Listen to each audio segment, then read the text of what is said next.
Welcome students. आज हम बात करेंगे Indira Gandhi national open university IGNOU, जिनके जून टर्म एंड एग्जामिनेशन स्टार्ट होने जा रहे हैं। इग्नू में बहुत सारे कोर्सेज होते हैं, बैचलर डिग्री लेवल के, मास्टर्स डिग्री लेवल के, डिप्लोमा लेवल और सर्टिफिकेट लेवल्स के। और इन सभी कोर्सेज के जो सब्जेक्ट्स होते हैं, इन सभी के एग्ज़ाम एक ईयर में दो बार होते हैं। पहले जून टर्म एंड एग्ज़ाम, जो कि जून जुलाई में होते हैं, और सेकंड जो होते हैं वो दिसंबर टर्म एंड एग्ज़ाम, जो कि दिसंबर और जनवरी में होते हैं। तो इग्नू में जो एडमिशन प्रोसेस होता है वो भी आपको पता है कि दो बार होता है, दिसंबर और जनवरी सेशन। इसी तरह जो एग्ज़ामिनेशन है वो जून और दिसंबर सेशंस में होते हैं। इग्नू में जो ईयरली कोर्सेज होते हैं उनके एग्ज़ाम जो एक साल बाद होते हैं, जनवरी सेशन के जो दिसंबर में होंगे, जुलाई सेशन के वो जून में होंगे। लेकिन इग्नू में कुछ कोर्सेज लाइक MCA या MBA या MSc इन्वायरमेंट, जहाँ सर्टिफिकेट लेवल के कोर्सेज जो 6 मंथ जिनकी ड्यूरेशंस होती है, उनके एग्ज़ाम जो है वो 6 मंथ के बाद सेमेस्टर सिस्टम में होते हैं। जनवरी सेशन के स्टूडेंट के एग्ज़ाम फर्स्ट सेमेस्टर के जून में होंगे, सेकंड के दिसंबर में होंगे। तो जो स्टूडेंट्स इग्नू के एग्ज़ाम फर्स्ट टाइम देने जा रहे हैं, उन स्टूडेंट्स के लिए कुछ इम्पॉर्टेंट इंस्ट्रक्शन हैं जो मैं आपको बता देना चाहता हूँ। आपकी जो डेट शीट है वो ऑलरेडी पब्लिश हो चुकी है, और आप देख रहे हो कि इस डेट शीट जो काफ़ी बड़ी डेट शीट है, वो मैं आपको ऑलरेडी बता चुका हूँ कि इग्नू में हर एक लेवल के कोर्सेज़ के सब्जेक्ट्स के जो एग्ज़ाम होंगे, और उन्हीं सब्जेक्ट्स कोड्स जो यहाँ पे लिखे हैं।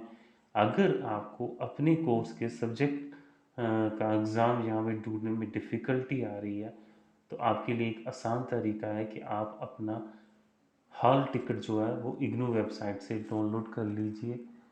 आपकी जो हॉल टिकट होगी, जो रोल नंबर टिकट्स होगी, उसके ऊपर जो आप ही के सब्जेक्ट का जो एग्ज़ामिनेशन है वो डेट टाइम के साथ वहाँ पे मेंशंस होंगे।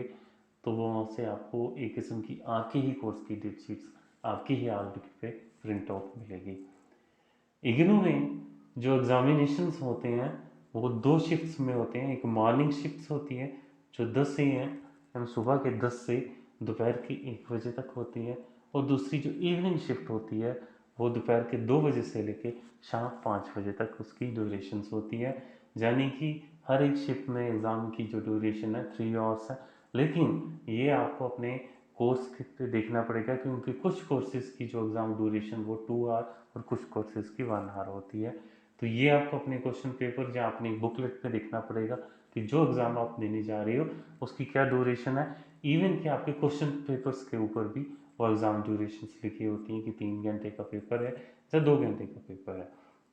तो 26 ऑफ सेकेंड ऑफ जुलाई से जो एग्ज़ाम स्टार्ट होने जा रहे हैं, तो सबसे आसान तरीका मैंने आपको बता दिया कि आप एडमिट कार्ड में ही अपना जो सारा डिटेल शेड्यूल है आप ही के कोर्स का, जो कोर्सेज सब्जेक्ट्स आपने एग्ज़ामिनेशन फॉर्म फिल करते हुए फिल किए थे, वो कोर्सेज के जो एग्ज़ाम्स की डेट्स, टाइम और शिफ्ट आपके एडमिट कार्ड पे दिखेगी। अगर आपको इस पूरी डेट शीट में अगर ढूंढने में कोई डिफ़िकल्टी आती है। इसके अलावा मैं कुछ बता देना चाहता हूँ कि इग्नू में कुछ ऐसे कोर्सेज होते हैं, कुछ ऐसे सब्जेक्ट कोर्स होते हैं जिनके एग्ज़ाम जो होते हैं वो मल्टीपल चॉइस क्वेश्चन पैटर्न में होते हैं। मल्टीपल चॉइस क्वेश्चन पैटर्न में यानी कि क्वेश्चन लिखा होगा, उसके नीचे 4 ऑप्शंस दिए होंगे, आपको जो सही ऑप्शंस हैं वो ओन मेरिट शीट्स के ऊपर मार्कअप करना होता है। इसमें आप देख सकते हैं जो प्रोग्राम्स हैं, BDP, BTS, BCA, BSW, इसमें जो कोर्सेज आते हैं BSH और FS T01, इनके मल्टीपल चॉइस में होंगे। इसलिए CLIS जो कि सर्टिफिकेट कोर्स है लाइब्रेरियन इंफॉर्मेशन सिस्टम का, इसके जो 4 एग्जाम है ये 4 ऑब्जेक्टिव टाइप में होते हैं। इन इन कोर्सेज के अलावा बाकी सभी कोर्सेज में थ्योरेटिकल लेवल यानी थ्योरी लेवल का एग्ज़ाम होगा। और एग्ज़ाम के लिए कुछ इंस्ट्रक्शंस मैं आपको बता देना चाहता हूँ। सबसे पहले ये देख लीजिए कि आपका एग्ज़ाम मॉर्निंग शिफ्ट में आ रहा है या इवनिंग शिफ्ट में आ रहा है। आपका जो एडमिट कार्ड होता है वो आपने डाउनलोड करना है, अपने साथ लेना है। उसके एडमिट कार्ड के ऊपर एक फोटोग्राफ अपना पेस्ट करना है और जाना है। और साथ में इग्नू का जो ID कार्ड आपको प्रोवाइड किया गया है वो भी आपने ज़रूर अपने साथ लेके जाना है। विदाउट आईडी कार्ड आपको एग्जामिनेशन हॉल के अंदर एंटर नहीं करने दिया जाएगा। इसके बाद क्या होगा कि आपको क्वेश्चंस पेपर दिया जाएगा और एक बुकलेट, आंसर बुकलेट दी जाएगी। आंसर बुकलेट पे आपने अपना एनरोलमेंट नंबर, अपना नाम, अपना सब्जेक्ट कोड, डेट, जैसे भी एग्जामिनेशन हाल आप पीछे देते हैं वैसे पूरा आपको फिलअप करना है। और एक चीज़ मैं आपको बता दी है कि आपकी बुकलेट जो होगी, जहाँ तो 40 पेज यानी कि 20 पेजेस आमने सामने करके 2 पेजेस में ला के यानी कि 20 पेजों की होगी, या फिर किसी कंडीशन में 15 पेजों की होगी। तो आपने जो अपना पूरा पेपर है इसी बुकलेट के अंदर कंप्लीट करना है। आपको एक्स्ट्रा कोई भी शीट नहीं दी जाएगी। ये चीज़ आपने खास ध्यान में रख के चलना है कि एक्स्ट्रा शीट कोई नहीं मिलेगी। जो आपको बुकलेट, आंसर्स बुकलेट मिलेगी उसी में ही अपना क्वेश्चन कंप्लीट कर पेपर कंप्लीट करना है। और जो टाइमिंग आपके क्वेश्चन पेपर के ऊपर लिखी जाएगी उसी टाइमिंग के अंदर आपने अपना पेपर कंप्लीट करके अपने जो एग्जामिनेशंस सेंटर्स में जो आपके वहाँ पे सुपरिटेंडेंट्स होंगे उनको ये सबमिट करवाना है। इसके अलावा कुछ चीज़ें और भी होती हैं जो इग्नू में, जो आपको ये चीज़ देखनी पड़ेगी कि इग्नू में आपको हर एक क्वेश्चन पेपर या आपके जो क्वेश्चंस होगा उसकी कुछ वर्ड्स लिमिट लिखी होगी। कुछ जो आपने आंसर वो 100 वर्ड्स में देने, कुछ 200 या कुछ 500 में। तो ये आपको इंश्योर करना पड़ेगा कि जो क्वेश्चंस का आप आंसर देने जा रहे हैं उसकी क्या लिमिट डिसाइड की गई है क्वेश्चन पेपर में, और उसी वर्ड लिमिट के अंदर आपको ये अपना क्वेश्चन राइट डाउन करना है।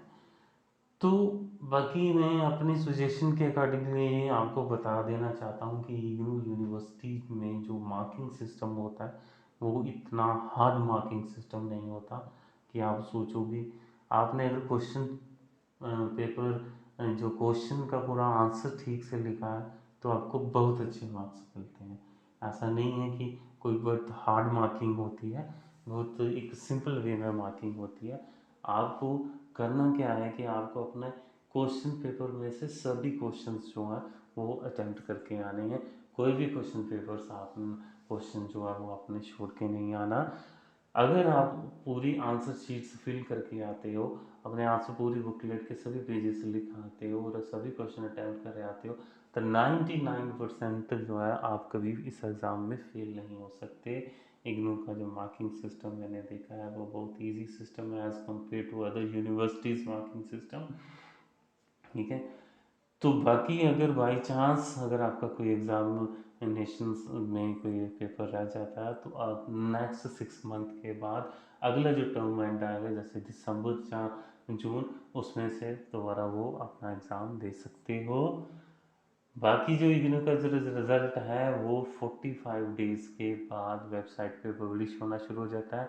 और इसकी एक और ख़ास बात ये है कि जैसे जैसे आपके पेपर चेक होते जाएंगे, जैसे जैसे आपके मार्क्स अपलोड होते जाएंगे वैसे वैसे आपको मार्क्स अपनी वेबसाइट के ऊपर शो होने शुरू हो जाएंगे। जैसे हम पहले अपना यूनिवर्सिटी सिस्टम में देखते थे कि सभी बच्चों के एग्ज़ाम चेक होते थे और एक ही दिन रिजल्ट निकलता था सबका। इग्नू में ऐसा नहीं होता। राइट आफ्टर 45 डेज के बाद जितने भी एग्ज़ाम पेपर्स आपके चेक हुए होंगे, जिनके मार्क्स अपलोड होंगे वो आपको शो होने स्टार्ट हो जाएंगे।